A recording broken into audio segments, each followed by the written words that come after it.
And now it's time for another edition of the 12th Man Fan Jam. With your hosts, the Reverend Moses of the St. Paul Allen Church of Seahawk Positivity. Yes, thank you, Magic Voice. This is the self-appointed Reverend Moses of the St. Paul Allen Church of Seahawk Positivity. And welcome one and all to episode 302, the Free Agency 2015 edition of the 12th Man Fan Jam Show. The show made up of Seahawk fans from around the world, just like you, talking about your Seattle Seahawks. Over the next few moments we share together, we hope that you are entertained and enlightened as we discuss the 2015 NFL free agency. So sit back, relax, grab a desired beverage or sit of your choice, and remember, with great free agency comes great responsibility. As is the usual with every show, we are not alone. No, I am joined like I am every episode by the 12th Man Fan Jam Posse, a ragtag group of diehard Seahawk fans from around the world. First, my partner in crime, the yin to my yang.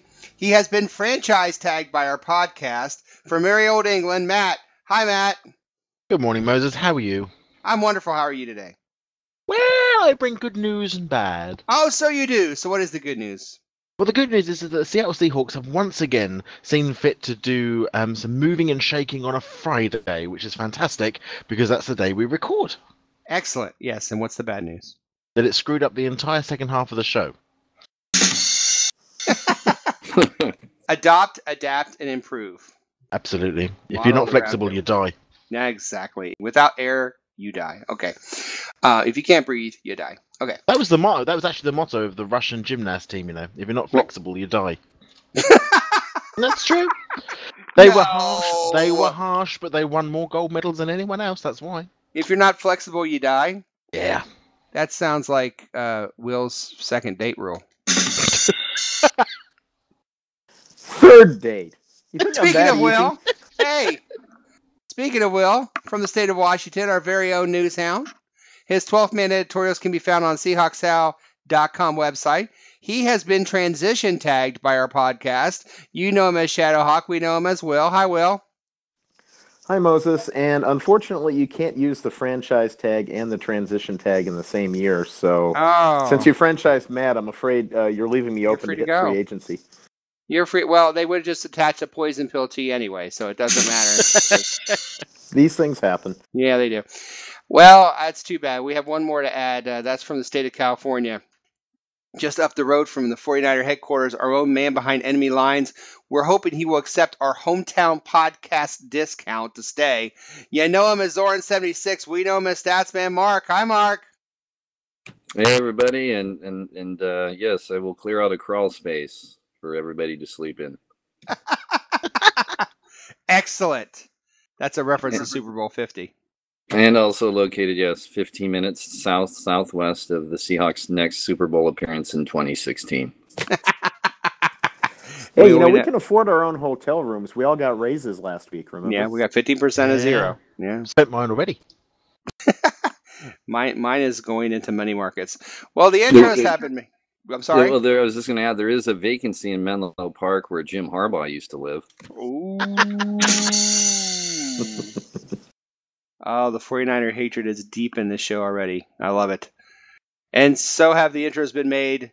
Shall we now get to it? For those who have listened before, thank you for joining us again. And for those who are listening for the first time, do not worry. We promise we will be gentle, but be careful. This offer won't stay on the table for long. Shows run just like a real NFL football game. We have 4 quarters and even a halftime. In the first quarter, will share the news from the NFL world. In the second quarter, we're going to share some Seahawk news that has just broken recently as of this broadcast. At halftime, it's another rousing rendition of the 12th Man Fan Jam Halftime Trivia Show, the Seahawk-based trivia game that you, the listener and viewer, can play along with as well. And this week, we want to know, can Statsman Mark defend his title from last show? We will see. The second half will be a little trip down Seahawk memory lane. We're going to discuss the Seahawks' history in free agency. In quarter 3, we're going to discuss Seahawk free agent signings in the past that worked out pretty well for the investment. We brought them in. They did pretty well in the Seahawk uniform. In quarter 4, we're going to discuss Seahawk free agent signings in the past that didn't work out so well. Investments that just didn't pan out. Also, we'll have short 60-second rants by Statsman Mark and between the first and second quarter, and from me between the third and fourth quarter. Before we start, we'd like to remind you to like, share, and subscribe on the Seahawk Positivity YouTube channel, or contact us on this thread or in the comments section of this video for feedback, or email us at 12thmanfanjam@gmail.com. Tell us what you think, good or bad. We don't mind. We're also on Twitter at 12th Man Fan Jam. Please join our Facebook group, 12th Man Fan Jam Show. We have lots of Seahawk discussions and fun on there and other goodies. All of our shows, outtakes, as well as some other videos are going to be posted on there as well. So come in and join the fun. Before we start, let's hear some shout-outs. Hey, can I do a shout-out? Shout-out. I believe Matt has a shout-out he'd like to share. Matt, what do you have? Yeah, thanks, Moses. Yeah, a little shout out to Ian Smith. Now, Ian, we will know him as Smudge or Both Feet in the End Zone, depending on which forums you're on. But Ian last week was voted the new president of the UK Seahawkers booster chapter. So he is the new UK Seahawkers president. So a big shout out to him. Thanks very much for stepping up and taking over that position. And a big thanks to Chris, who was the outgoing president, for all his hard work. And also there's a few changes on the committee as well. And even I've made it on the committee. So a big shout out to the UK Seahawkers and especially to Ian. Ian, a big shout out is an understatement, because if you've never met Ian is a very big man. Yes, he is, about 8'4". True. yeah, about 8'4". But biggest teddy bear you ever meet in your life. Wonderful, wonderful man. Congratulations, Smudge, as we know him. We know him as Smudge. Well deserved. Both feet in the end zone. Ian, we know him as a lot of things. Yeah, we know him as a lot of things. Congratulations, Ian. I'd like to share a shout out real quick before we start. Mosette, who is the voice of transitions of the quarters. She recently got a gold medal in her jazz band performance on Friday, so congratulations to Mosette. That. Yeah, and the kids dig our shout-outs. Kids, you dig the shout-outs to Ian and Mosette? Kids dig it. Awesome. Congrats, Mosette. Yep. Awesome, Mosette. Good stuff. So, our shout-outs are done. Let's get to the first quarter and news. News from around the NFL while you were out shoveling snow in March. Here's our 12th Man Fan Jam newshound Shadowhawk Will with the news. Will, what you got for us this evening? Well, I live in the Northwest, so it's 60 degrees in March. I know. Well, it was like 3 here last night, so. Sorry, just had to point that out. I appreciate that. Hey, Moses, do you remember in the 2013 season when a group of 49er fans thought they were going to get cute and rented an electronic billboard to rub our faces in the fact that they had won 5 titles and Seattle at that point had won none? I vaguely remember that. Yes, I do. My favorite thing was it was actually 20 miles south of Seattle, and you couldn't find unless you were looking for it. But anyway, the trend has spread to Detroit, as it turns out. It seems somebody in Detroit is a little upset over the fact that Ndamukong Suh is almost certainly going to leave as a free agent. He or she or they have set up several digital billboards around area highways. Suh, with instead of the S, a $sign. So the people who run the billboard company say they were paid for by the same people, the same group of fans who had Detroit Lion, Lyin, billboards, which featured a photo of the referee from their playoff loss to the Cowboys in January. So Lion fans are finding creative ways to deal with their anger, and I think they should be applauded for that. They should be, but billboards have got to be expensive, Mark, don't they? Well, in Detroit, they're going awfully cheap. So I don't know. Along with everything else, I think you pay by the peso in Detroit. So. Oh, wow. Now, instead of actual currency, they just pass bullets back and forth. Hey, Matt, if you had a billboard that you could put in any city about the NFL, where would you put it? What would it say? Oh, that's a question and a half. I think I'd put it in London, and I would say no NFL franchise here. Is what I would put. I don't think the NFL would like that, but that's what I would do. Yeah. No, Matt, you would have one in Seattle. It would say, "Cooper, will you marry me?" Matt. No, No, we've got whole new tight end options coming up now. Cooper's got to watch out. Uh oh. I don't know if I'd have. Will, would you have one anywhere? What would it say? I don't know. I can't really think of anything except, well, maybe outside Daryl Bevel's house, a giant one saying, "Give it to Marshawn." I think I would put one in San Francisco, and I would have a picture of a baby, and I'd say born when the Seahawks won the Super Bowl, and then I'd have a 20-year-old girl next to it and say born the last time the 49ers won a Super Bowl. Kind of put in perspective. Yeah. But enough of the billboards. Will, what else you got for us? Well, Moses, as we all know by now, Darnell Dockett has left the Arizona Cardinals and has signed with the San Francisco 49ers. Cardinals are a team that were in the playoffs last year, and had it not been for a few injuries, might have advanced pretty far into the playoffs. The 49ers are a team that, to put it mildly, are in transition. With that being said, let's look back on Darnell Dockett's comments last year when his former teammate Carlos Dansby opted to sign a richer deal in Cleveland. Quote, "He chased the money. I've got a lot of respect for our guy that left. I love him like a brother, but we were one or two pieces away from really making a lot of noise. I personally feel like he chased the money versus chasing a ring. No knock towards Cleveland. I don't want people to try to think I'm saying Cleveland doesn't have a chance, but I just felt like it was made for him to be here." So last year, Dansby was chasing the money. This year, Dockett was undoubtedly making a sound financial decision. You know, Dockett has one of the worst nicknames in the world. I don't know if you're all aware of this, but we used to talk about this all the time. His nickname, I guess, from rookie year is Fart Box, and I'm not making this up. I remember that. Yes. Yeah. Sounds like something you say at kindergarten.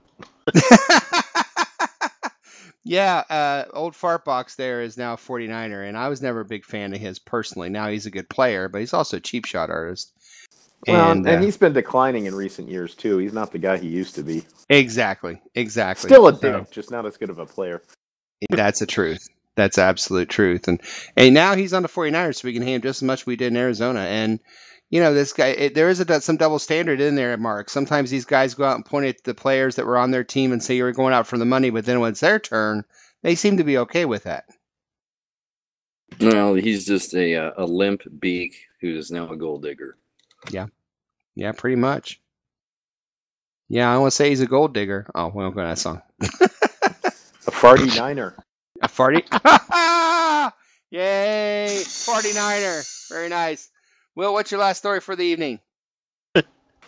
Well, speaking of our rivals by the Bay, do you remember a couple months ago after Jim Harbaugh was released when Jed York made the following statement? "Winning isn't the only thing that matters. Winning with class is what matters." Oh, yes. I know you guys remember that? Oh, yes. Well, several people have called that statement into question, given the signing of free agent wide receiver Jerome Simpson. Simpson, who was out of the league in 2014, has had 3 off-field incidents since 2012, one of which included the alleged delivery of 2.5 pounds of marijuana to his home. He served a 3-game ban at the start of the 2012 season and finished another 3-game suspension with Minnesota just before Minnesota released him. York was called on that in a recent press conference this week. How does Simpson mesh with the whole win with class thing? His response: "You have to ask GM Trent Baalke. I don't know what the thinking was." Throw him right under so the much bus. For the buck stops here. No doubt. And was Jim Harbaugh driving the bus that he just threw him under? That's just... Well, and Harbaugh's name came up too because he mentioned Harbaugh's recent interview where he claims he was forced out and that it wasn't a mutual parting. I feel sorry that's how he feels, York said about Harbaugh. I have a signed agreement that says otherwise.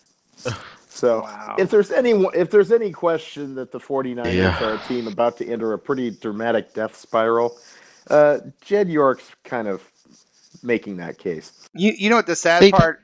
You know what the sad part about Jerome Simpson getting 2.5 pounds of marijuana delivered to his house is that he sent it FedEx and it still took like 5 days.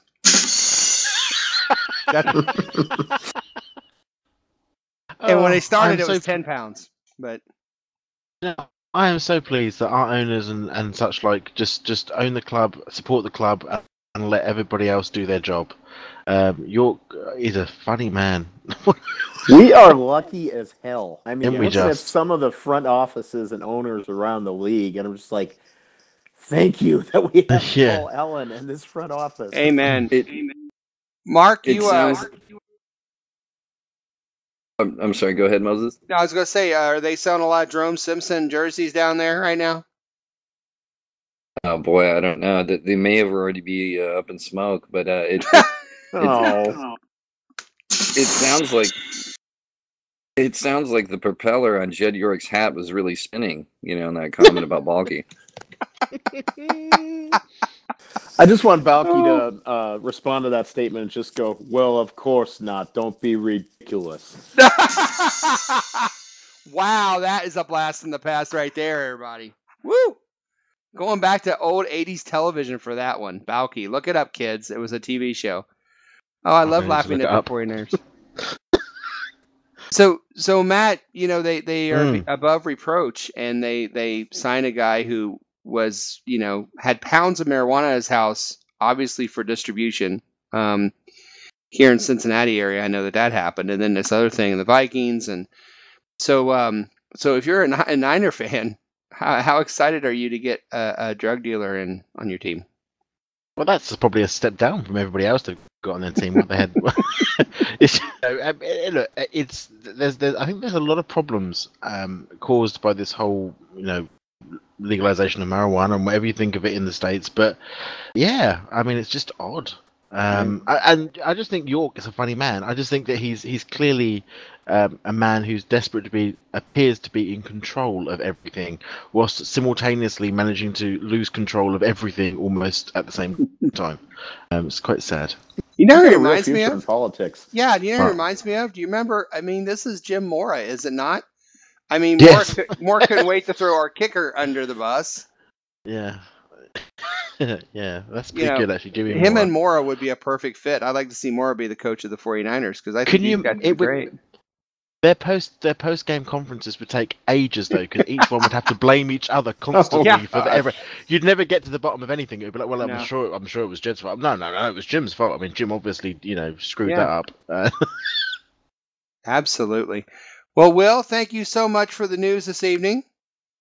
You're quite welcome. And that is the end of the first quarter. It's the end of the first quarter, bitches. We're going to take a quick station identification. We're going to come back to the second quarter. We're going to talk about the recent news that's happened in Seahawk Nation. And we'll be right back after this quick station identification. You're listening to the 12th Man Fan Jam on the Seahawk Positivity YouTube channel. Talking about that rivalry, there was a caller earlier this week on one of the local radio shows. He was a Seahawks fan. His fiance was a 49ers fan, and they actually broke up this week. They called off the engagement, and he was moving his stuff out. Wow. Well, that's too bad, because she sucks. Oh!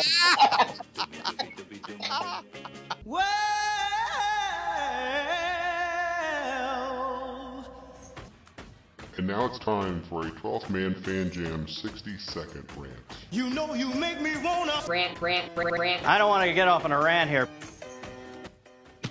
Hey everybody, this is Stance Man Mark with his minute-long rant pertaining to your Seattle Seahawks, and I'm going to buck the trend a little bit, and I'm going to focus on something good, and that is the future of the Seahawks, because while the 2014 season ended not quite the way we hoped, to say the least, the future is very bright for this team. They overcame incredible odds just to reach the Super Bowl in back-to-back years, something that hadn't been done in quite a while. And there's every indication, given the collective mental toughness and just this team's psyche, that they can do it again. And with the front office and how we draft and how we keep players that we really need to keep, and how we're going to lock up our franchise QB after already locking up Marshawn and Wagner to follow, the future is nothing but bright for the Seattle Seahawks, and I'm looking forward very much to the 2015 season. Holy shit, it's the second quarter. Yes, thank you, Magic Voice of the 12th Man Fan Jam. Welcome back to the second quarter of this very special episode 302, the 2015 Free Agency edition of the 12th Man Fan Jam show. We open with some wonderful news in the first quarter. In the second quarter, we're going to talk about some Seahawk news that's happened. A lot of things have happened, but nothing bigger in the last few hours than the announcement that Beast Mode is not going anywhere. That's right. Your Beast Mode is staying in Seattle, Seahawk fans. He signed a 2-year, $24 million extension today. He had $7 million already scheduled to earn in 2015. So for those of you adding all that together, he has a 3-year, $31 million deal or a 2-year, $24 million extension. So, point is this.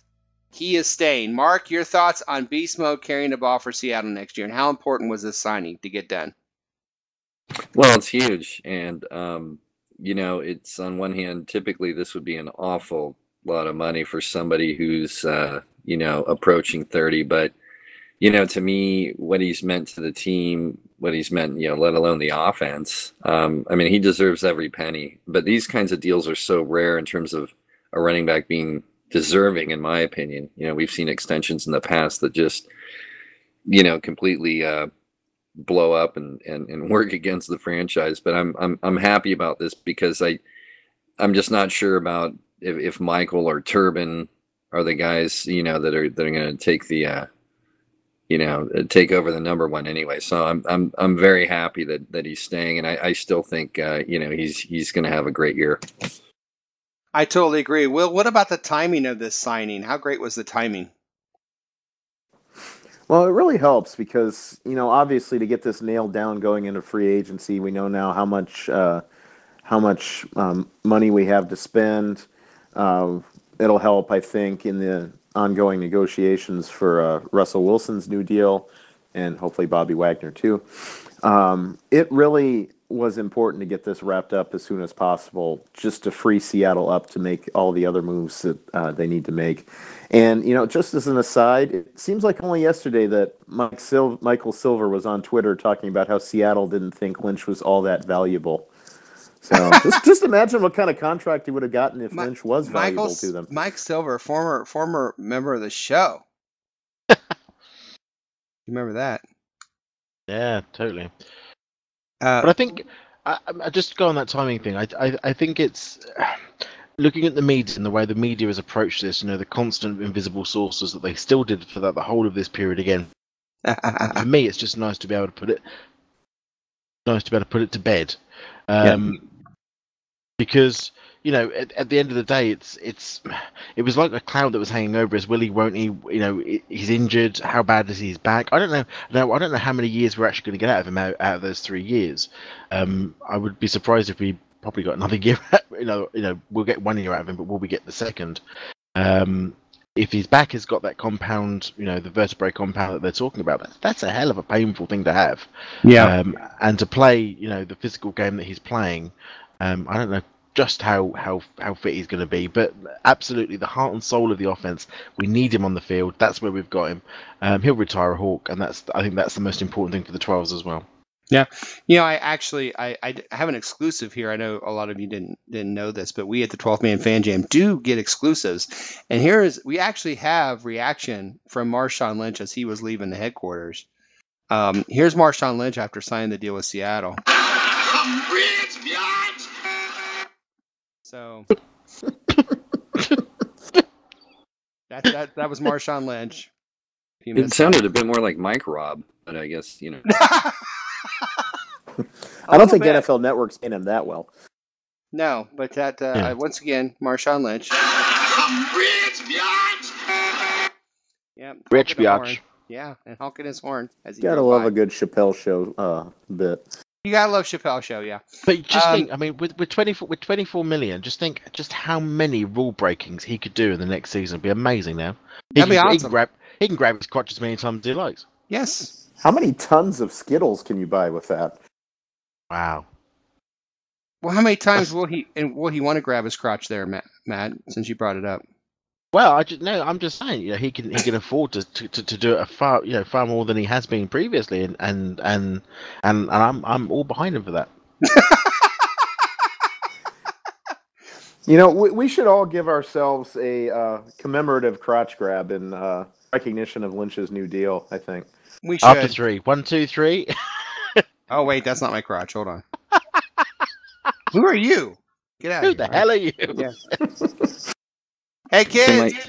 Grab Can your my crotch. favorite webcam model join in this? Oh, sorry. Yeah. Oh, who was that again?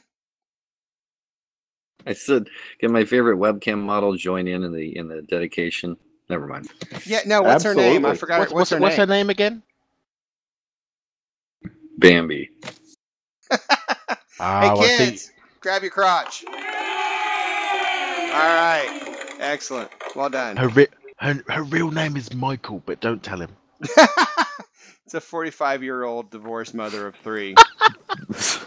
But Moses, in all seriousness, Matt brings up the point, is Lynch going to play out this entire deal? Probably not. He's here for this year for sure, maybe next year. But it gives Lynch a bit of flexibility to decide when he wants to hang it up. It gives the team a bit of flexibility. We can go out and get a running back fairly high in the draft this year and groom him to be Lynch's replacement either in a year or two. If we really want to. I think this is a great deal for both sides. Absolutely. I would love to see us trade up. Normally we trade down to get into the lower levels because we have such great picking down in the lower draft areas. But I would love to see us draft up and go and grab a pretty decent running back. I think it'd be a great idea. I do too. And the timing is spectacular for this because not only with the draft coming up, but also the free agency coming up, we don't have to worry about we need to bring in some running backs. And so I'll ask this question before we close the story. I'll start with Mark. Mark, if this didn't happen and we were stuck, for lack of a better word, with Christian Michael and Turbin, how confident are you in the running game with those two? You know what? I think their cumulative effect would be okay, but I also think that we'd be looking at a huge, or maybe not huge, but a noticeable shift offensively, and probably would be relying on Wilson a whole lot more, provided we could get him some wide receiver help. So I don't know. It's going to be really interesting. I'm curious to see when Lynch is done if Michael and Turbin are going to have the first crack at it. I really hope, like Matt was mentioning, I'd love to see us draft a running back soon, and you can get a quality one in later rounds. I think. I mean, they've gone from a blue chip to a penny stock in terms of draft capital, what they're worth. So, it's just a relief that the beast is back. Amen to that. Will, how confident would you have been if this didn't work out? I think if we hadn't been able to re-sign Lynch, if he had retired, I don't think there's any way we would have gone into the season with Turbin and Michael as the primary options. I think we would have drafted a back. I think we would have gotten one in free agency. Pete, it's always compete. And I think, I don't know if Turbin's ever going to be more than a really good backup running back, and I don't know if Christian Michael is ever going to get it all together and get the most out of his talent. So, but that's kind of why I see us drafting a back this year anyway. I mean, if you can afford to redshirt him for a year, you could get Todd Gurley. He's going to be rehabbing his ACL. Who knows when he's going to be ready to play again? But you get him and give him a year to recuperate. That could be a big help for us in 2016, especially if Lynch leaves. Definitely, Matt. What are your thoughts if it didn't work out? Look, this is a next man up type of team, and I'm not going to sit here and I predicted that we would not have Marshawn Lynch this year. So if you go back in the tapes and you go back to 12-Man Fan Jam previous episodes way back, beginning of last season, you'll hear me say that I felt that we weren't going to have him this season. So for me, this is a bonus. I honestly thought he was going to retire through injury, to be fairly honest. The way he runs, he's the most physical runner that I've ever seen play this game. But that comes at a cost, comes at a price. And that price for him, obviously, is this compound back fracture thing that's going on at the moment for him. So, this is all gravy. This is all bonus on top. I think, had we have not signed him, I think there would have been, obviously, a rush to sign another running back. I agree entirely with Will. I don't think that Turbin or Michaels are really in the same league as Lynch, they're able to support him well, and they do allow him to come off the field and do that changeover and give him, the ability to breathe. But you'll notice that we don't move the ball very far when they're on the field, but we move the ball when he's there. So, the heart and soul is here, the leadership's here. I think it's proven to the team. I think it's also underlined the mentality of Pete Carroll and the front office, which is if you perform, you get paid. Don't care how old you are. Don't care really if you're that injured. Actually, if you perform, you get paid. And I think that works well. Yeah, I do too. I'll close with this on the Marshawn Lynch thing. I remember when they got him in October of the first year that Carroll and Schneider were here, and listening to Schneider that day on the radio say how every week he called Buffalo to try to get Marshawn Lynch. They were looking for him for months before he showed up. They wanted Marshawn Lynch on this team the very first week they got together with their idea of how this team was going to look. And they called every week, and finally Buffalo broke down. I think we gave a 4th round, if I'm not mistaken, for him. Yep. And how excited Schneider was at the time. And I thought, well, this guy's getting his guy, so let's see what happens. Well, we've seen what's happened. I mean, the 170 yards per game in the NFL last year in the running game, no, it wasn't all Marshawn, but my goodness, that's an absolutely lethal running attack in a world where you're supposed to throw the ball to be successful. This team has gone old school in a big way, both offensively and defensively, and it's worked in a big way. And a huge part of that is number 24. There's absolutely no question about that. Another guy part of that running game in a way, maybe more than he anticipated when we signed him to a free agent deal. We're going to talk about free agency that worked and didn't work, and I think this one's kind of a borderline. Zach Miller was released recently by the Seattle Seahawks after serving some years with the Seahawks. Really, when he got here first, Mark, he was kind of a run blocker because our offensive line was in such bad shape. And then once we got that going and he could go out into the field, he gets injured this year. I heard he failed his physical. What are your memories of Zach Miller? Well, it's too bad because he's a consummate professional. I mean, he's a very hard worker. I had really high hopes. In the future, my thoughts about him will be that I do believe he really wanted this to work. But I kind of glanced at some stats, and in 3 years or whatever it was, I mean, he had about 90 catches over 3 seasons, and he also, his timing was tough in terms of, he really did have to stay home and babysit the offensive line. Yeah. And so there was a bit of a domino effect, the offensive line struggling, and he needs to, to hang back. But he was such a great pass catcher for Oakland. And I really, I'm still pulling for this guy. I hope he can salvage a career somewhere else, because I think he's a solid pro and a good person. I agree. Will, if you look at his career in Seattle, like Sassman Mark just said, a little over 90 catches. He came in as a Pro Bowl tight end. Do you feel that, he's a nice guy. We all like him. We all wish him well.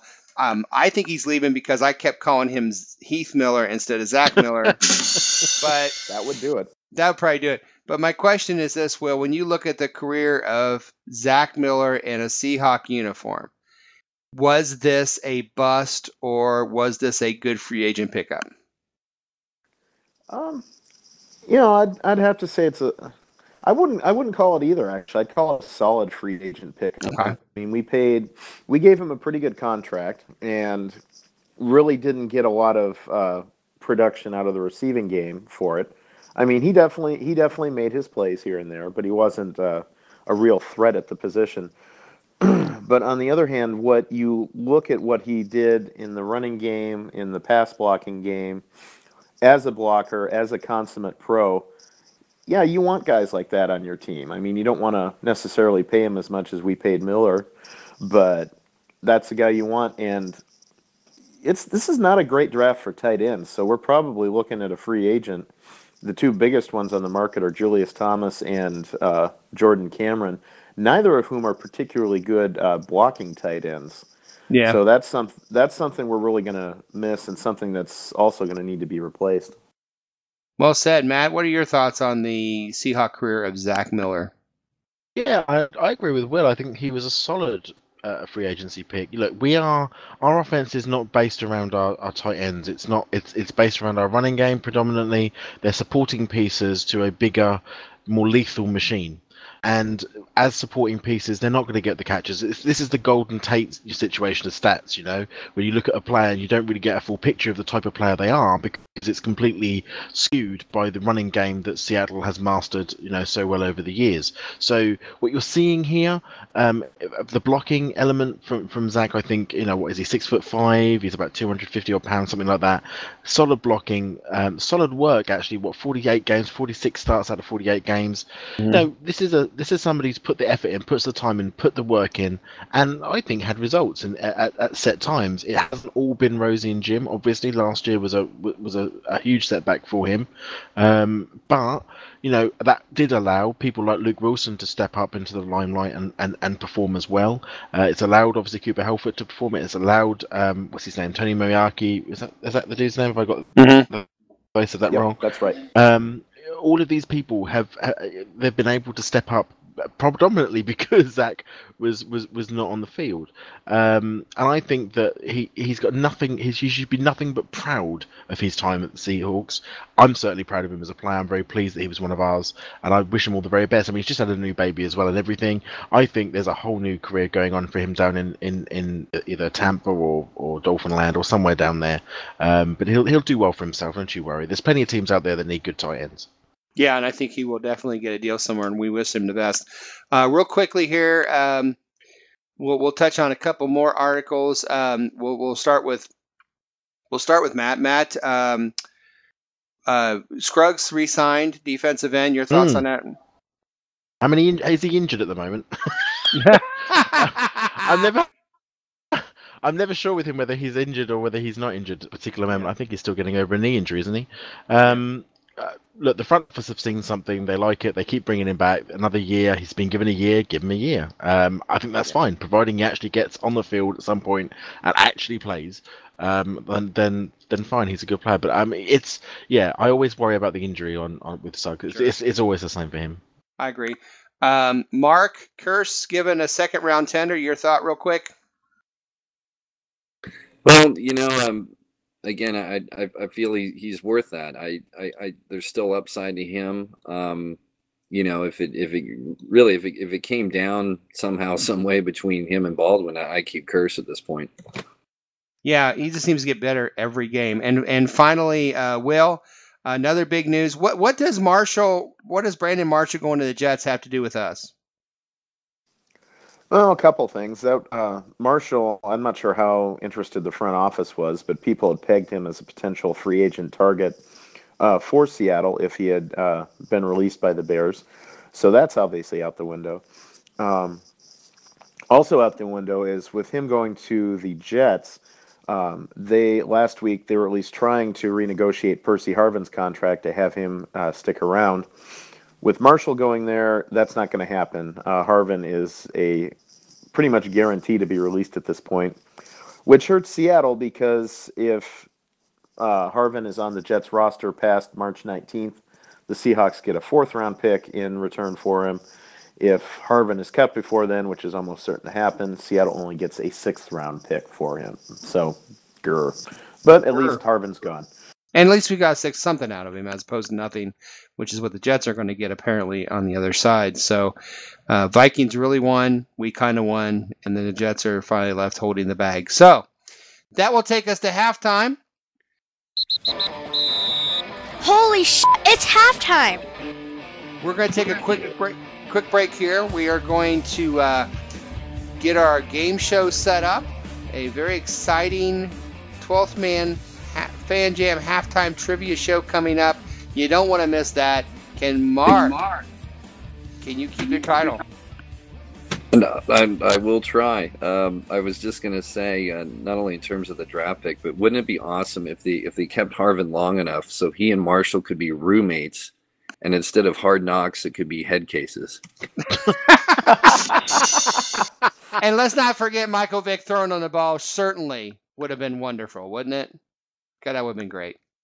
And yeah, that's what I was thinking too when I saw those two together. Unfortunately, that's, head cases would have been wonderful.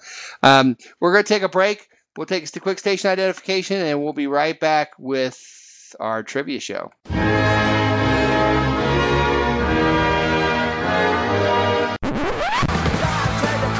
Hey, this is Matt, all the way from merry old England, and you're listening to the 12th Man Fan Jam.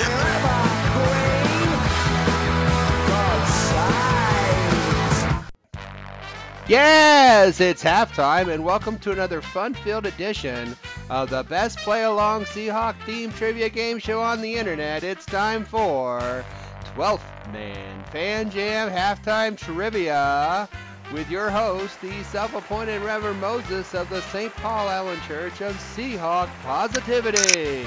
Yes, thank you, me, and welcome to a very special free agent edition of the 12th Man Fan Jam Halftime Trivia Show, the trivia game that tests the knowledge of both our posse and our listeners. Let's meet our contestants, shall we? First, from merry old England, his hobbies include letting his dogs tongue bathe him. He is Matt. Yes, hello. All right. Yes, next from the state of Washington, where spring fills the air with the smell of cannabis, please welcome Will. Thank you. And finally, our returning champ, a Richard Dreyfuss impersonator from California. Please welcome Mark. Hi, Mark. I gotta think of something, and think of something, and think of something very fast. Beautiful. The kids love it. Yes. All right. So, we've got our guys. Let's do the rules, shall we? So here's how the trivia game works. There will be 2 rounds of questions. Each contestant answers 1 question each round. If they get it correct, they get 1 point. After 2 rounds of questions, there will be a final trivia question worth 2 points. If there's a tie after that, then the tied players go on to a special secret overtime question where the winner becomes reigning 12th Man Fan Jam Trivia Champion and gets to have a special 60-second rant between the first and second quarter of the very next episode of the 12th Man Fan Jam Show. As an added bonus to those listeners on the Seahawk Positivity YouTube channel, the questions and possible answers will be displayed on your screen, so you, the viewer and listener, can play along as well if you wish. If you'd like to play along, please let us know how you did on the questions. Remember, there's no Googling, no phone a friend, and please, no wagering. However, there is a lifeline for each of the contestants. Before the taping of this show, my 2 charming Seahawk fan children, Mosette and Little Mo, did take this quiz. And if the contestants want to know what the kids said, they may ask that only once during the entire game show and only during the first 2 rounds. Now let's get ready to play 12th Man Fan Jam Trivia. Okay, those are the rules. So, gentlemen, I'm going to use that term loosely. First round topic is Seahawk free agents. Seahawk free agents. And Mark, you get to pick first. 1, 2, or 3. I will go 3. Will, 1, 2. I'll go 1. And Matt goes to number 2. Okay. It means Will open the show. Well, not while we're recording. I hope he's not. Very funny. All right, here we go. Number 1. This goes to Will. Will, your question is this. What team did former offensive lineman and free agent signing Chris Gray not play for? What's a team that Chris Gray did not play for before he came to the Seahawks? Is it the Bears, the Packers, or the Dolphins? Oh, Will, you got some Morgan, baby. What team did Chris Gray not play for? Bears, Packers, or Dolphins?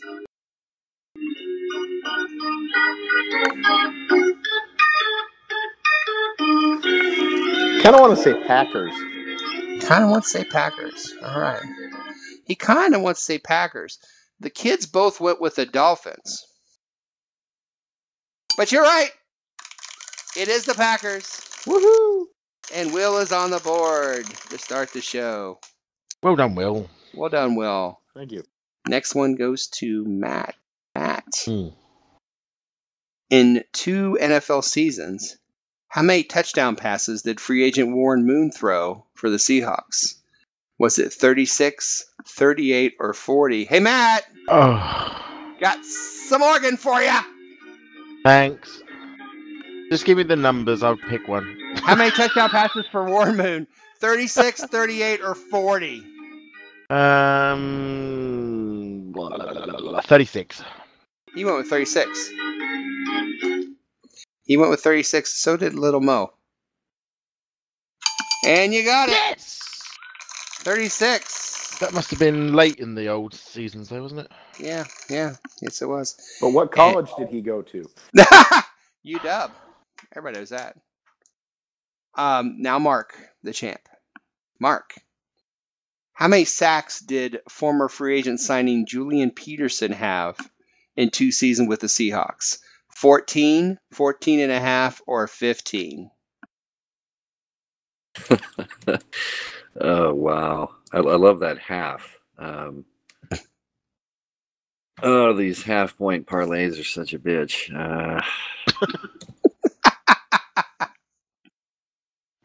Geez, you know what?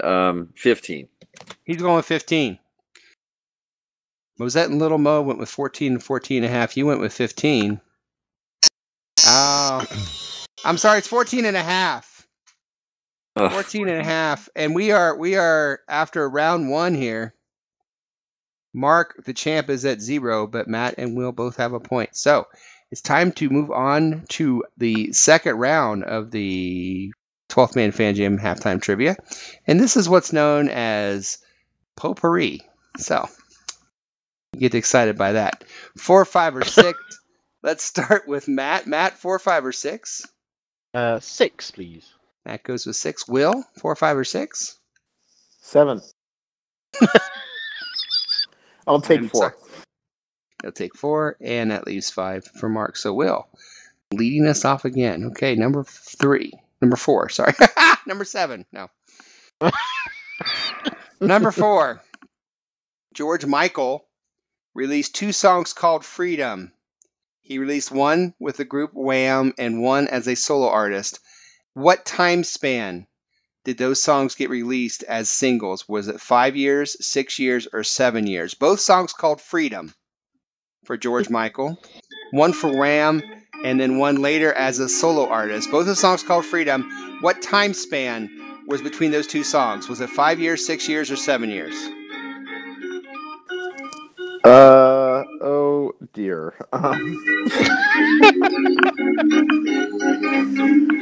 I don't know. I picked 7 before. I picked 7 again. He picked 7. Kids picked 6. Kids are right. 6-year span. 1984 with Wham and 1990 with Freedom, which he named Freedom 90 for that very reason. I know you're wondering. How did your kids even know who George Michael was? They just pick a number, like you. Okay. Number 5. Apparently they're better at it than I am. Number 5 goes to Mark, and it's about television. Mark, the 1979 TV movie Freedom Road starred what famous athlete? George Foreman, Joe Frazier, or Muhammad Ali? Wow, 1979 Freedom Road, huh? Freedom Road.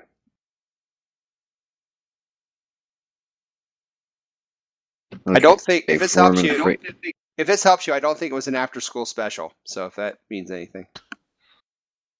Yeah, if it had been, I would have guessed correctly. Let's see. Oh my goodness, Freedom Road. Oh man, it's another one of those damn trick questions. These meddling kids. Let's see. Shoot. I'm gonna go Frazier. He's gonna go Frazier. Mosette went with George Foreman, and Little Mo with Muhammad Ali. Yeah, it was Muhammad Ali. Believe it or not, Muhammad Ali starred in Freedom Road, a 1979 TV movie. So there you go. Well, of course, it had to be the obvious answer. Yeah. I don't know. Muhammad Ali starring in a movie is an obvious answer for anything, but that leads us with Matt. Matt. Yes. Hello. Hi, Matt. In 2011, there was a show that aired our American television waves called Free Agents. Ironically, that's what we're talking about tonight, Free Agents. That show lasted 4 episodes before it was canceled. What network aired the show Free Agents? Was it ABC, CBS, or NBC? I don't even know what any of the letters stand. What did the kids say? Oh, he's going for the kids. What do the kids say? The kids both said NBC. I'm going with the kids, NBC. Oh, he trusts the kids. I don't know any others. Trust the kids. They went with NBC and they got it. Matt, for the record, it's American Broadcasting Company, National Broadcasting Company, and Columbia Broadcasting System. Oh. Yeah, we don't have like BBC 1, BBC 2, BBC 3. BBC 3, all the same. The BBC. Okay. All right, here's where we stand now. Everyone has a different score, so this will probably decide it in all likelihood. Matt has 2 points. Will has 1 point. Mark has 0 points. So here is your final question. It's worth 2 points. We will start with Mark, then Will, then Matt. In that order. Here is the final question. In 8 seasons with the Seahawks, how many receptions did former wide receiver and free agent Bobby Ingram have for the Seahawks? How many receptions did Bobby Ingram have for the Seahawks in 8 seasons? And we're starting with Mark. Mark, 8 seasons. How many did Bobby Ingram have? Catches. Oh, my goodness. Let's see here. I will say 409. 409. Good number. Good number. Will. Bobby Ingram, 8 seasons. Former Chicago Bear, by the way. That's where we got him from as a free agent. Bobby Ingram had how many receptions in 8 years for the Seahawks? I'm going to go 354. 354. Remember, closest without going over wins. And if everybody's over, the closest to the number wins. And now we go to Matt in merry old England. Matt, 8 years. Bobby Ingram was the receiver for the Seahawks. In those 8 seasons, how many catches did he have? We have 409 and 354. I'll go with 410. 410. Or, as you guys like to say over there, 410. No, we don't say that in the number form. Only when you're playing soccer. Okay. So, 410, 409, 354. In 8 seasons with the Seahawks, former wide receiver Bobby Ingram and free agent Bobby Ingram had 399 receptions. That means the winner takes it all. Will. About bloody time. Jumps ahead. Yes, about bloody time. Congratulations, Will. You are our 12th Man Fan Jam Halftime Show Trivia Champion. And Sammy Hagar is here for you, buddy. Thank you, Sammy. Everybody, wear your hair long because Sammy Hagar is playing. Will, congratulations, my man. Thank you, sir. And before we're going to stop Sammy Hagar, and this will be the end of halftime, but before we do that, there's some freedom for you, baby, from George Michael. We're going to talk about freedom. We're going to talk about free agents at the start of the second half. Talk about free agents that worked for the Seahawks, free agents that didn't work for the Seahawks, and we'll be right back after this short, brief commercial break.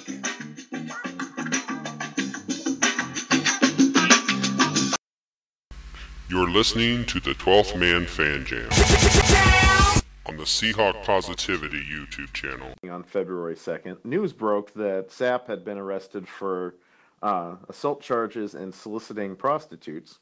We've all been there. We've all been there. Well, it might not have been a bad idea after that game, but... Holy shit, it's the third quarter.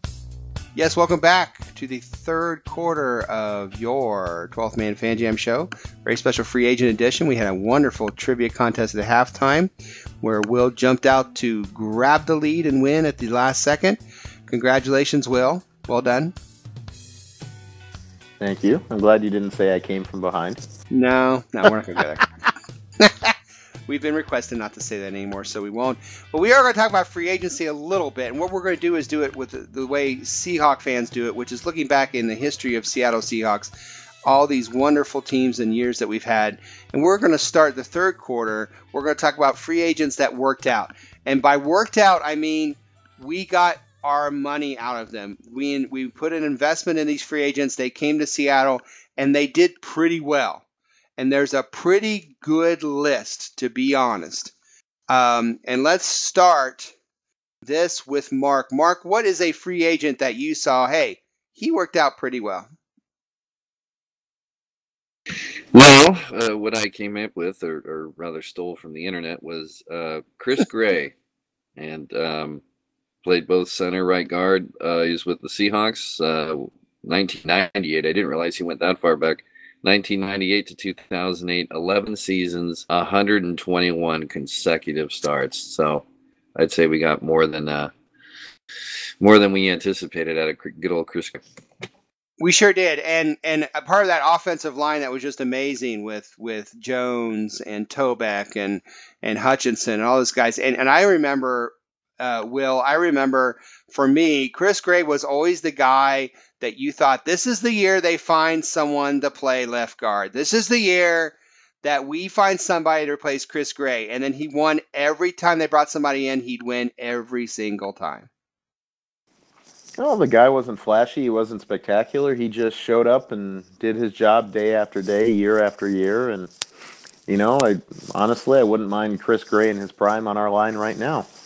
I agree, Matt. If we had discussion of the most underrated Seahawk, I think Chris Gray would definitely be in that discussion.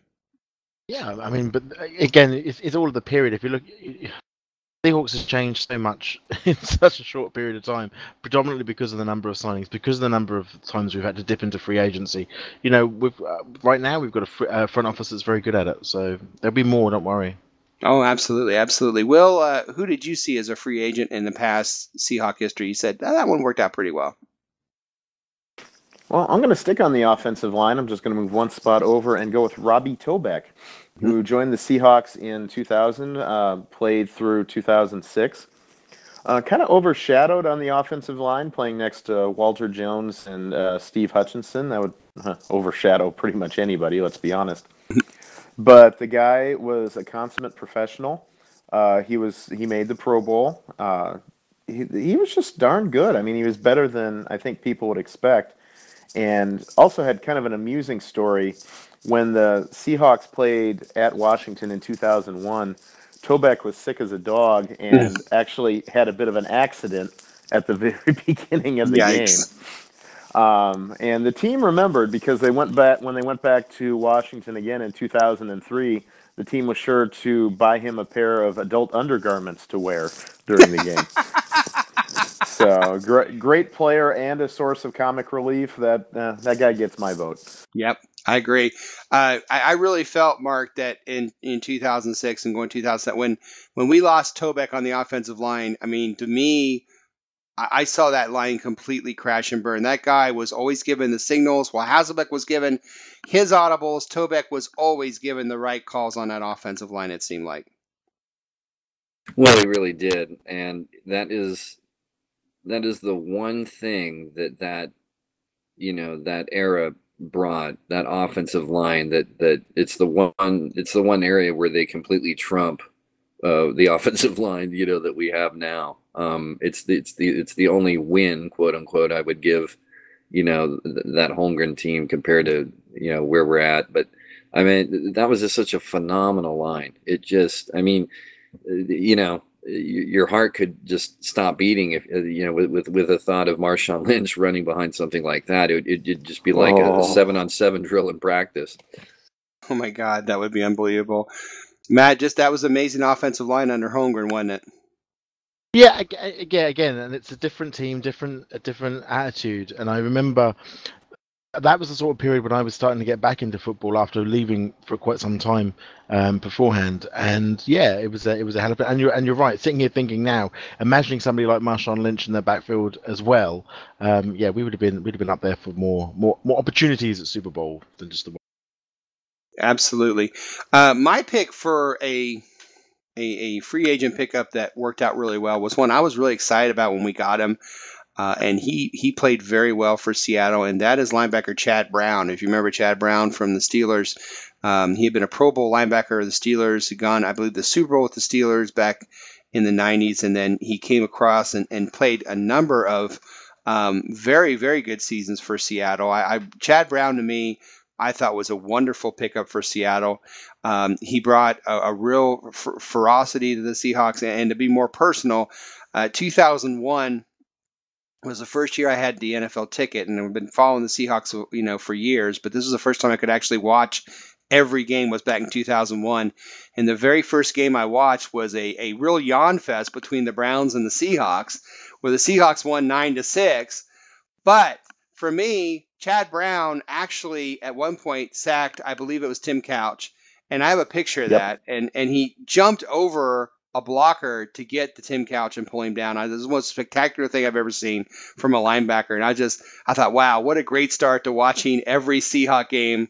And 13 years later, I'm still going. But for me, so it's a little personal because Chad Brown, also, he was a great guy. So Chad Brown's the guy I picked. So let's finish up here with Matt. Matt, who was your free agent you thought went well? Again, there's not a short number to pick from, is there? Really, one of the ones that I think we have to mention a little bit, I think, is Doug Baldwin. I know he's an undrafted free agent, but I'm gonna count him as such. I think considering again the offense we're playing in, the running backs, he doesn't get the stats, doesn't get the numbers. We know that vexes him. We know that gets him upset and angry an awful lot of the time.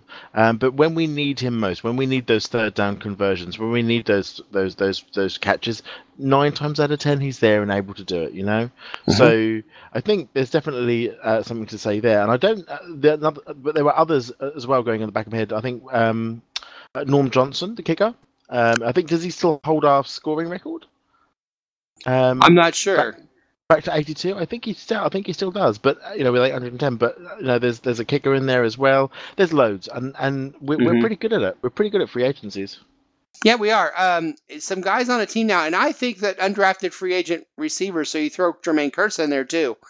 I think absolutely they count. I think free agent rookies count, and if you're going to do that, Will, there's an undrafted free agent that was probably the best undrafted free agent that any team's ever had, and I want to see if we're on the same page here.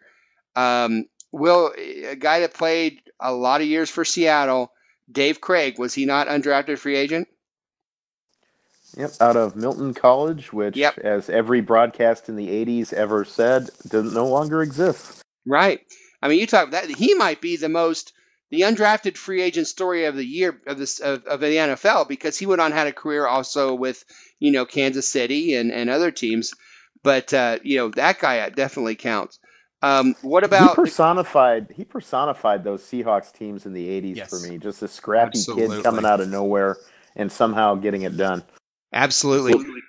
What's interesting with Dave Craig is that there's only one NFL team that he didn't play for. He played for all other 31. So.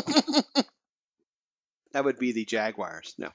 Guys that are on the team now, Michael Bennett, Cliff Averill. Is it too early to say? I think we've gotten our investment out of both those guys already. Got a Super Bowl ring. Yeah. But I mean, they're wonderful additions to the team, and I think they, It's always. I think we've got to always be careful not to make Hall of Famers out of men whilst they're still playing, because the careers can go up and down and things can happen and lots of stuff can go on. I think we're looking at free agencies more in the past. Okay, I picked Doug Baldwin, but I think Warren Moon was a free agent as well, for crying out loud. Yes, and we talked about Bobby Ingram in halftime. How great was that pickup? Linda Murray. Even and I'm going to say it, and I hear people are going to laugh, but Jeff Fiegels. I mean, he punted for a long time for us and did a really nice job of punting while he was here. I mean, that's another guy. Ricky Waters. Ricky Waters had a fairly nice career in Seattle. I mean, let's face it. He ran for 1,000 yards a couple years. He had a nice career here. A lineman, House Ballard from the Buffalo Bills, that team that won all those Super Bowls. He came over for a couple years here and kind of solidified our offensive line. another great pickup. I mean, there are a lot of guys in free agency in Seattle that did pretty well, Mark.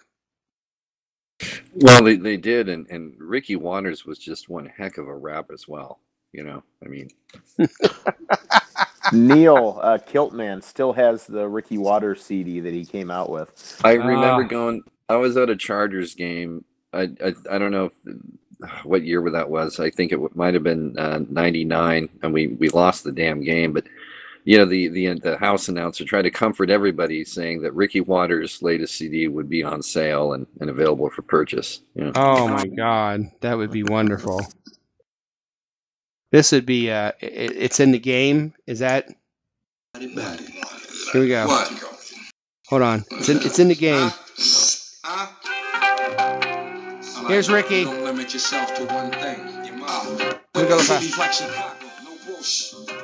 There's Ricky's in there somewhere. As we engage in cold war, getting frostbitten. Once again up in these stank drawers, baby. Look. Yeah, that's worth the money. All right. Ricky Waters rapping, everybody. Look it up. All right. That's the end of the third quarter. It's the end of the third quarter, bitches. We're going to take a quick break, have a little bit of a rant from me, and we're going to come back to the fourth quarter. In the fourth quarter, we're going to talk about free agents that, well, just quite weren't worth the investment that the Seahawks gave them. We'll be back after this.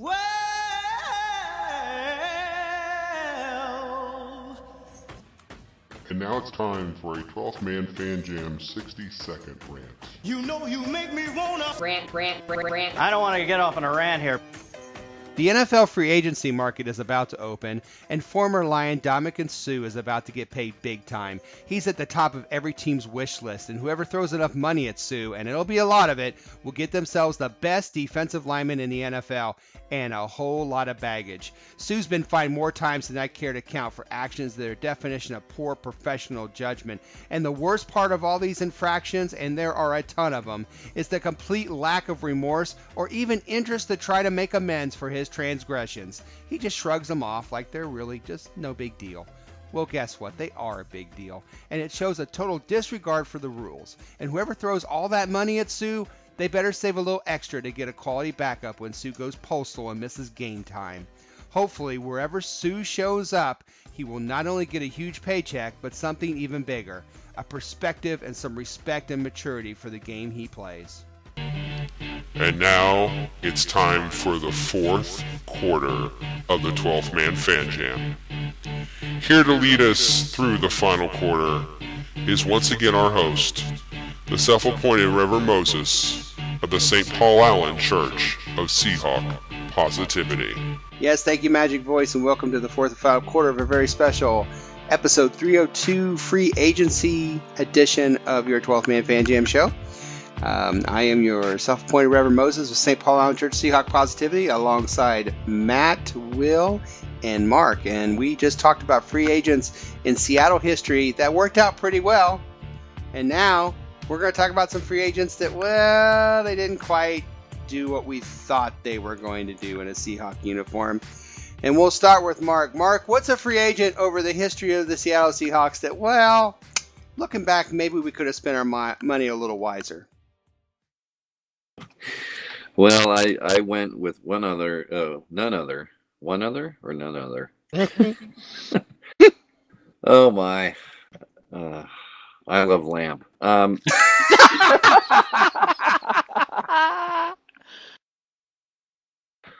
I went with none other. Thank you very much. Than our own formerly beloved Matt Flynn, and boy, I cannot tell a lie, or maybe I can, but truth be told, I actually was rooting for this guy in 2012 between him and a third round pick named Russell Wilson, and boy, I mean, admitting this is like my parents or somebody admitting that they rooted for Nixon over Kennedy in 1960. Well, I'm not going to admit that, but I will go this far real quick before I ask the other guys about Matt Flynn.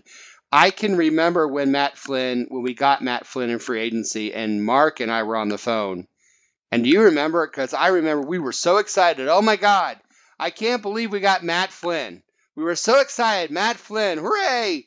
We finally got our quarterback because we were so ready to get rid of Tavares Jackson from that season, and we were ready to move on and get a better quarterback. We thought we could just have a better guy than Tavares Jackson. And, Matt Flynn, hooray, Matt Flynn. And I remember Mark and I talking about finally we got a decent quarterback. And, yeah, well, maybe not. He's good at calling coin toss, but other than that. We were like two Charger fans cheering, the Ryan Leaf pick in '98. Hey man, you watch the Charger remarks, all right? Watch the Charger. Keep those to yourself. Will, Matt Flynn, just, I don't know what you can say. He just never worked out. Well, Moses, my favorite story involving Matt Flynn of all time is actually my friend John Ryan and his son. And I've probably brought this up before, but they were at training camp in 2012, and they really, really wanted Matt Flynn's autograph. They're like, hey, Matt, can we get your autograph? He didn't sign that day. So John and his son had to settle for Russell Wilson's autograph instead. Oh. Boo. That's pretty funny right there, though. Matt, to me, it was always a question of Wilson winning the competition instead of Matt losing, but he's never materialized anywhere. He's back at Green Bay, but he went a couple other places and still didn't work out. Well, the only thing for Matt Flynn really ever is his final game of the season against the Lions for Green Bay Packers when he had 6 touchdowns and a 45-41 victory. You know what I mean? Right. That's what everyone remembers Matt Flynn for. But I think there is a little bit of value in this whole pick, because that little bit of value was what brought together the 3 necessary parties for the competition to be our quarterback. It was that pick along with Tavares Jackson and the pick for Russell Wilson during the draft that brought together the competition, allow us to have the best quarterback of the 3. So there is some value in there. I grant you it's a stretch to see the value in this particular trade, but it's there. And without Matt Flynn, I don't know necessarily. I mean, I think still Russell Wilson would have won, but you put him under a lot more pressure, I think, with Flynn in there. You are one of those guys that when it's pouring rain outside, you go, oh, good for the grass now, isn't it? I'm British. Rain's not a problem. You get hit by a car. Oh, don't worry. I'll take care of myself. I should have watched where I was going. Absolutely. Yeah. But I just think that with he didn't play for us. He was rubbish. Absolute nonsense in terms of that. But there is a little bit of value out of that trade. Not a lot, mind. Understandable. Will, who are some free agents that you just didn't quite work out for us for some reason? Well, Moses, there was only one free agent I could bring to this discussion because I was so excited when we signed him. I thought it was the best move ever. I got his jersey before he ever played a down for this team. And I'm talking, of course, about TJ Houshmandzadeh. Oh, dear Lord. Oh, dear Lord. Oh, man. Even before the season, when he's complaining about his Madden rating, I think we're all kind of like, okay. And then actually the season started and just no production, arguing with Jim Mora on the sidelines. We thought we were getting a valuable target, reliable target for Matt Hasselbeck, and what we really got was a poor man's Chad Ochocinco, minus the talent. Capital poor man's.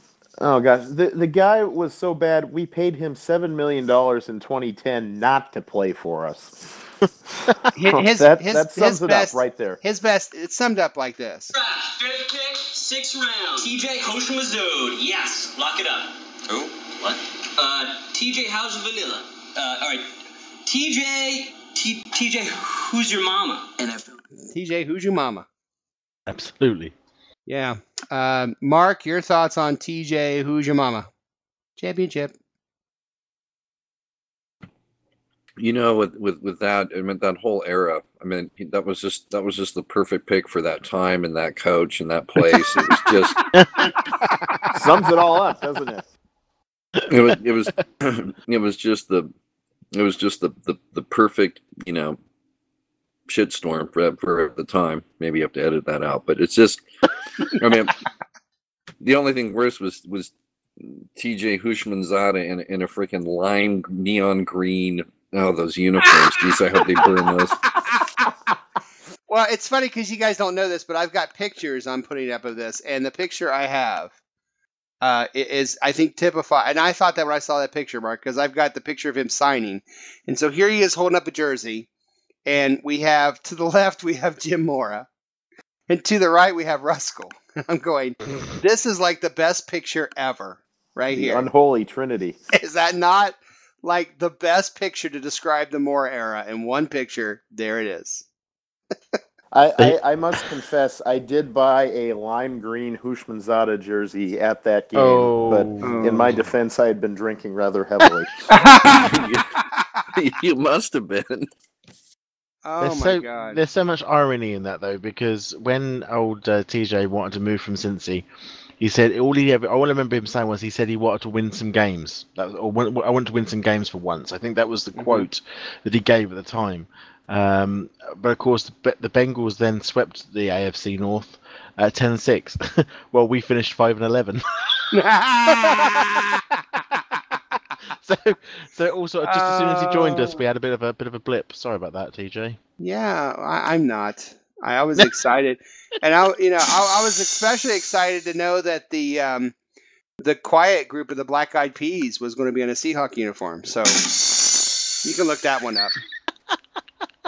Look up a picture of the Black Eyed Peas kids. You'll see TJ Hushmanzada. Okay.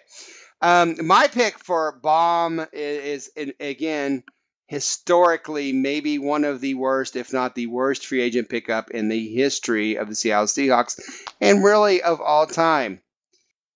After going to 4 straight Super Bowls, the Buffalo Bills were a team that was on a decline, and they started letting some of their players go. And they let a couple guys go the Seattle Seahawks picked up. Now, one was House Ballard, offensive lineman. Turned out to be a great addition to the Seahawks. A veteran, a leader, a great guy, and did very well for the Seahawks. The other guy never played a down in Seattle Seahawk uniform. 2-time Pro Bowl defensive back, Nate Odoms, who I was more excited about getting than House Ballard at the time. Was signed to a 4-year deal and blew out, I believe, his knee, and then blew it out again, and never played on the field in a Seahawk uniform. Never. The picture I have up is him in a Seahawk uniform, in a practice uniform, and you see the big, stupid knee brace on his knee. This guy was one of the biggest bombs ever. 2-time Pro Bowler, never played it down for Seattle, and Mark, that's a pretty big free agent bomb, is it not? Yeah, especially considering with all the good fortune and luck that the Buffalo Bills emit, you thought he would have worked out well for us. So it's quite shocking. Oh my God, Will, Nate Odoms, do you remember that signing at all? That's what's going back a while. That's early 90s, I think. Oh, yeah, I remember that signing. I remember, okay, this will be great. Oh, he's hurt. Oh, crap. I remember the next year. Well, hey, we're finally going to get Nate Odoms back, and we needed him at that time. I mean, this was around the time we were pulling Terry Taylor out of retirement because we didn't have enough defensive backs. Lord, yes. And then Odoms gets hurt again. It's like, yeah, this is just not going to work. No, not going to work out. Not going to work out. Matt, who do you have that's not going to work out? That didn't work out as a free agent? Well, I took my homework to the social medias. Listeners, if you don't know, Dennis sends us messages on an almost hourly basis throughout the whole of the week. And he tells us to do things, which is not always nice. Under penalty of some very bad torture we won't talk about. Yeah. So he says, well, go away and talk about free agencies and come up with the ones. And I thought, no, I'm not going to do my homework. I'm going to rebel. So what I did instead is I went to Facebook and I went to the UK Seahawkers and I asked them and I said, right, question for you guys. Which free agent in Seahawks history do you think bombed the worst and why? And this is the ones they came up with. They also had TJ Hushmanzada. Joe Nelms came up with TJ Hushmanzada comes to mind because he bombed. Was his general reason. They also picked up Nate Odoms and Matt Flynn. To be honest, they picked the ones we came up with, and I think that's the reason is that everyone remembers the really, really, really, really bad ones. Had Eaton would be Ian Smith's pick. Hold on, no, that's the one he wants to have. Sorry. There's loads. I mean, most of them, as I say, are the ones that we picked. That's the best bit about it. Julius Jones. Julius Jones, I think, was one you could put up there because his best run in Seattle was when he was a member of the Cowboys. Yeah. So I think you have to put him in there. Grant Wistrom is an interesting one because here now you have to start talking about what defines a disappointment. Because Grant was on a defense, but when we got him, and I can argue this with somebody if they want, but when we got him, he was the most sought-after defensive player at the time in free agency. We nabbed him, paid him big money. I don't think he was worth the money we paid him. Now, he wasn't terrible, but let's be honest, he was never someone that everyone worried about that we were hoping he would be. Well, I got a 0.5 number involved with that guy. 11.5 sacks in 3 seasons with the Seahawks. Wow. 11.5. And that we paid him top dollar. I mean, we paid him best defensive player kind of money for that. It reminds me real quick, a guy that did work out, Patrick Kearney, had a wonderful first year with us. And then he kind of petered out as it went on. But Patrick Kearney, didn't he lead the league in sacks, or he was very close to it his first year? Yeah, the thing with Wistrom, though, not only did we pay him a ton of money, but we were essentially bidding against ourselves because none of his other suitors came close. That's right. To the contract we offered. And his agent was like, oh, hell yeah, he's signing this. That's right. I remember that. It wasn't even close. There's a guy named Kelvin Martin, if you remember Kelvin Martin. Kelvin Martin was the second part of Bruce Irvin and the Cowboys. And there, again, we take a guy that's been to the Super Bowl, hoping that's going to work out. And he wasn't terrible for us, but he was allowed to go in the expansion draft of 95 and never really showed a lot here. There's another guy back in 92, 93, around that time, Farrell Edmonds. If that name rings a bell with anybody. Our first ever free agent. Yeah. 2-time Pro Bowl tight end from Miami. And came over because of Rick Meyer, and they wanted to give him a target. Spent 2 years with Seattle and really didn't do much of anything. Another guy that... Yeah? That was the only other one that I've got that is actually the one that I wanted. It was Terrell Owens. Oh, yeah. $925,000, and the only thing he successfully caught whilst in the Pacific Northwest was the plane home. It was not so good. Not so good at all. Not so good. And I think you have to judge them by saying, we invested this money into them to be more than what they were. And I think that's what Grant Wistrom falls in this. That's why Julius Jones falls in this. Because really you look at them and say, well, they weren't that bad. Well, yeah, but they really weren't good. And I think that's what we paid them to be a lot better than what they showed up. And I think that's something that that you do when you pay free agency. So as free agency is about to kick off, we took a little stroll down Seahawk memory lane. Some free agents work out, some free agents don't. I think, Will, if we looked at this, we put any team through this, what we just did, I think you're going to have the same thing. You're going to have a lot of guys that worked and a lot of guys that didn't work.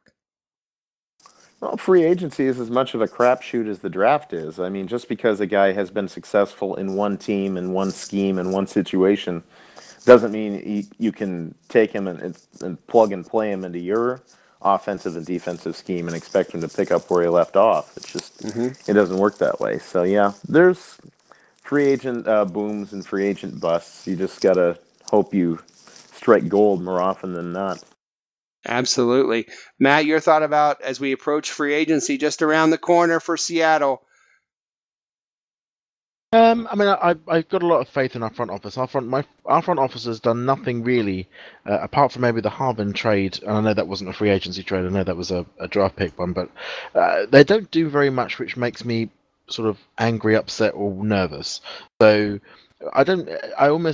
whenever we get to the draft point, I almost switch off and just let Seattle do what Seattle does, because even when we come to the draft picks, which is another episode down the line for us as the show, I'm not going to be able to tell you what the picks are going to be because I haven't got a clue what the Seattle's going to do.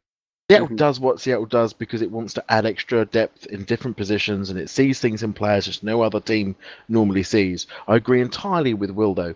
Free agency is as much random. I mean, look at, again, it's they have to fit. Percy Harvin, not a free agent, I accept, but didn't fit. Had every talent under the sun, everything that you could ever want in a receiver, really, the speed, the accuracy, all that sort of stuff, but didn't fit. And that can happen in free agency as well. It can happen in draft. It can happen in trade. It can happen in waivers. It can happen anywhere. Yeah, exactly. I agree. And I agree that I believe that we have reached the end of another fantastic and wonderful and amazing 12th Man Fan Jam show as it comes to a sad close. We are so glad that you decided to waste some time with us. It was, as usual, a show that raised the bar here at the Seahawk Positivity YouTube channel. We certainly hope you laughed a little and maybe, just maybe, you learned a little something along the way. What did we learn on this show? Well, we learned that disgruntled fans like to put up billboards. We learned that Darnell Dockett is a farty Niner. And finally, we learned that Mark does a really mean Richard Dreyfuss imitation. So, on behalf of my partner in crime from Merry Old England, Matt, our statsman Mark, our newshound Shadowhawk Will, this is your self-appointed Reverend Moses of the St. Paul Island Church of Seahawk Positivity, saying enjoy free agency and go Hawks. Go Hawks. I'm rich, biatch.